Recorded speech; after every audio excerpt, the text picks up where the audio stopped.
What's up, everybody? Welcome to another webisode here on Orange Grove 55. Today, I got OG with me, and we are going to talk about SeaWorld San Diego. Actually, they are coming out with a reimagined Journey to Atlantis coaster. OG, sir, bring up that article, please. Let's go. Let's rock and roll. Okay, so this is courtesy of Fox 5 SeaWorld San Diego to reopen reimagined water coaster. It says here.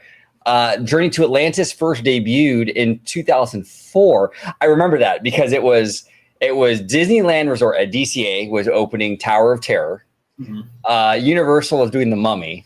Yeah. And then this SeaWorld was doing the Journey to Atlantis. But it says here, the amusement park has now revamped the water coaster, which will now take riders on an immersive journey with a storyline complete with LED lights, projections, and water effects ending in a splashdown. SeaWorld San Diego says the ride will open soon. So that's interesting. Yeah, that is really, really cool. And because here's the thing, the last time I went to SeaWorld was about maybe a couple years ago now. Because I was, for 2 years, I was a platinum pass holder. And the park's funny to go there, especially because they're adding more rides. Here's the thing, SeaWorld, or just like the US parks and resorts, they are making moves, man. They're making moves. And I'm really glad to see them, adding more stuff to SeaWorld San Diego, right? Because, SeaWorld had very bad backlash, especially with that documentary, was it Blackfish, I believe, OG? Oh, yeah. So now just start turning your park into a theme park, right? And that's what they're doing, right? They first brought on Manta, right? Or, first they had Journey to Atlantis. Then they had, that Wild Arctic Simulator ride, which was, kind of Star Tours, but, it was fun, but not as good. And then they brought on Manta, which is not like the more thrilling adult version at Orlando, but it was more like a family coaster. And it's a lot of fun. Now they have the Emperor, they have Electric Eel, and then this ride, it's been closed for a good while. And I was like, why is it closed? Every time I was going, it was always closed. Well, here's why, because they are bringing it back in a new way. Now, of course, the attraction, right, OG, is still going to be the same, more or less, right? It's a water coaster, right? It's going to have the drop and whatnot. But like they said, right, new lighting, a new immersive story and effects. So that sounds really cool. I'm very interested. And if you scroll down a little bit, OG, to the right here, you can actually click those arrows, and we could get a kind of a constant art sneak peek of what we could get by that elevator scene. You go up. Oh, dude. Yeah. So this right here is already cool because it looks like, again, for that small amount of space that they have to work with, they're doing as much as possible with what they have to make a more immersive experience. OG, what do you think about this?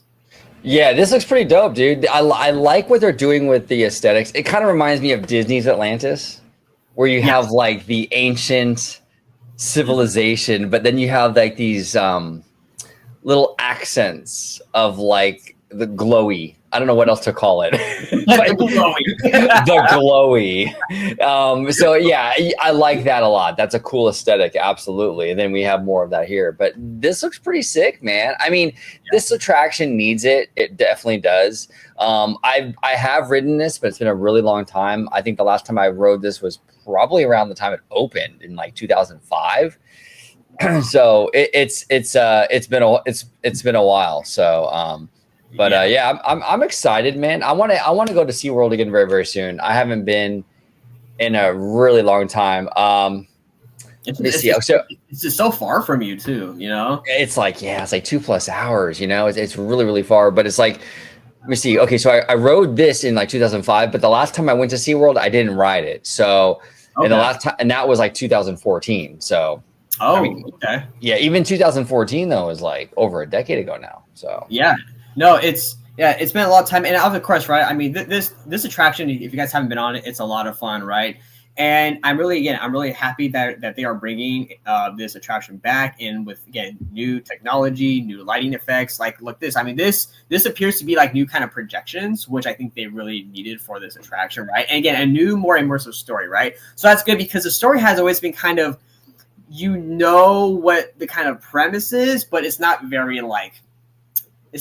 involved or complicated, right? It's we're going to Atlantis, now we got to escape, right? It's a very, it's a very simple thing. And again, there wasn't a lot to do at the time because, SeaWorld, they don't have the big daddy money that Disney has, right?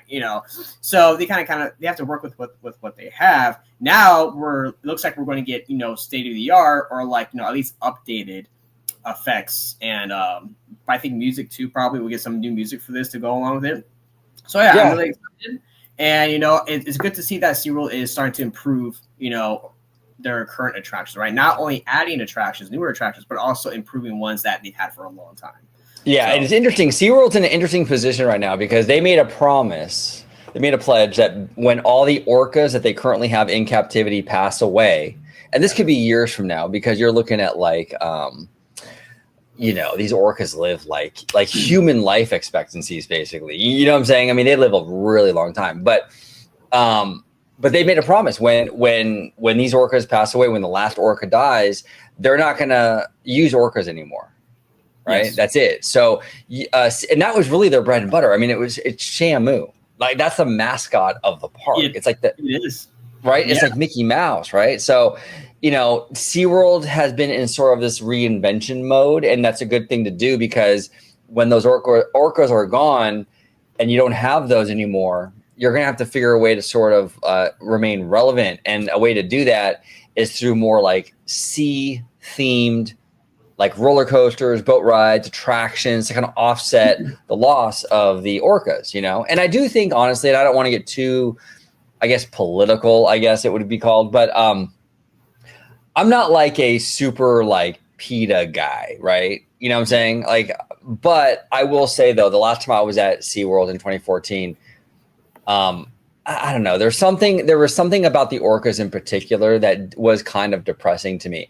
I'm not against animal captivity, like across the board, because I think a dolphin, pretty small animal, you can provide a pretty high standard of living for that animal, because it's not a huge thing, right? An otter, stingrays, penguins, you can create these environments for them where they can really live a great life. Unfortunately, with orcas, they're massive creatures, and they're meant to roam hundreds and hundreds and thousands of miles of the ocean. And you're never going to be able to duplicate the ocean. And it is kind of cruel to leave those massive animals in what amounts to like a swimming pool for them, kind of, for 40, 50, 60, 70 years, however long they live. So I'm glad that they're moving away from that. I think it's a good call on SeaWorld's part. They can reinvent themselves with more sea-based themed attractions and kind of go that route. Again, I'm not against like keeping animals there. If you want to have otters, if you want to have, what's it called? Like, dolphins and stuff like that. That's cool. Yeah. But some of these bigger animals like the orcas, they're just too big, man. They shouldn't be in captivity. It's sad to watch, Well, see, here's the thing. Once the orcas eventually go, right, that whole stadium area, including the Dine with Shamu stuff in that backstage area, that can be turned into like a huge, like, cool sea ocean themed like indoor attraction, dude, like dark ride or something. Oh, absolutely. It's a huge amount of space.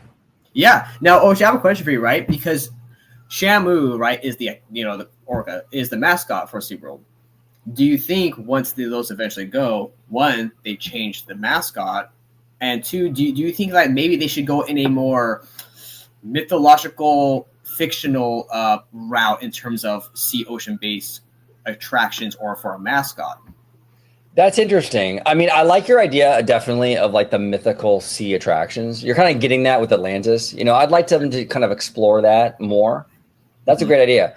I think you can still keep the Shamu as the mascot, because it's still going to be, at the end of the day, a theme park based on the sea. Yeah. So you can have a giant orca as like the logo, or like the mascot, or the main character representing this park. I think you're fine with that. You can keep him, but sorry, because I asked, because while I think the logo fits, the problem is the logo has the bad stain reputation on it right now. It's true. Yeah, that's a good point. It's a good point. Now, yeah, I mean, we'll see what they do with that. It's interesting. We'll see what they do with that, because that Shamu is a big thing for this brand for so many years. I mean, maybe they will rebrand and go in a different direction and get rid of that, I don't know. We'll see. It's fascinating. I think they could keep it if they kind of work it in like in a respectful way. But like you were saying, it wouldn't surprise me though if they ended up maybe replacing it with something else. Well, OG, ladies and gentlemen, we will see what they do. Let us know down in the comments what you think of this reimagined version of Atlantis coming back. Do you like it? Are you excited? Are you going to go check it out? OG, we should definitely go check this thing out, man, because it's a fun ride. And you know what's funny, too? I was going to tell you, I'm actually surprised you even went on it. Yeah, no, I went on it. Yeah, I went on it. And it was a long time ago, too, man. I was there it was like 20 years ago, and it was fun though. I like that ride. It wasn't too for me that kind of thing. I can deal with that. That wasn't too crazy of an attraction. Okay. So I gave it a shot. It was decent. Mm-hmm. It's an interesting kind of concept because you don't really see those kind of rides. At least I don't. I don't go to a lot of regional parks. Maybe this kind of ride is very popular in like regional parks across the country. But for me personally, I haven't seen a lot of boat coaster hybrids. So yeah. I was curious, Yeah, absolutely. Same here. Well, everyone, thank you so much for watching. And OG, thank you so much for joining me today, sir. It was awesome having you on talking about SeaWorld. Where can everybody at home find you, good sir, on social media? You can find me right here on Orange Grove 55 with this fine gentleman, Mr. Webba.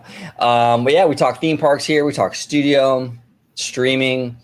We do music video reactions, all kinds of stuff. So if you like what you see, make sure you smash that subscribe button. And Mr. Webba, and thank you for being an amazing, amazing host. Thank you so much, OG. As always, you're great co-host with these, WebVision shows. I appreciate it. And everybody, we will see you next time. Snapping shots, swinging high, Mr. Webba, the city's alley, Orange Grove, where danger hides with web swinging in action. He'll turn the tides, dodging bullets, leaping tall. Webba's here to save us all from the villains, he won't fall. Thank you for watching OG55. If you aren't already, consider becoming a member today.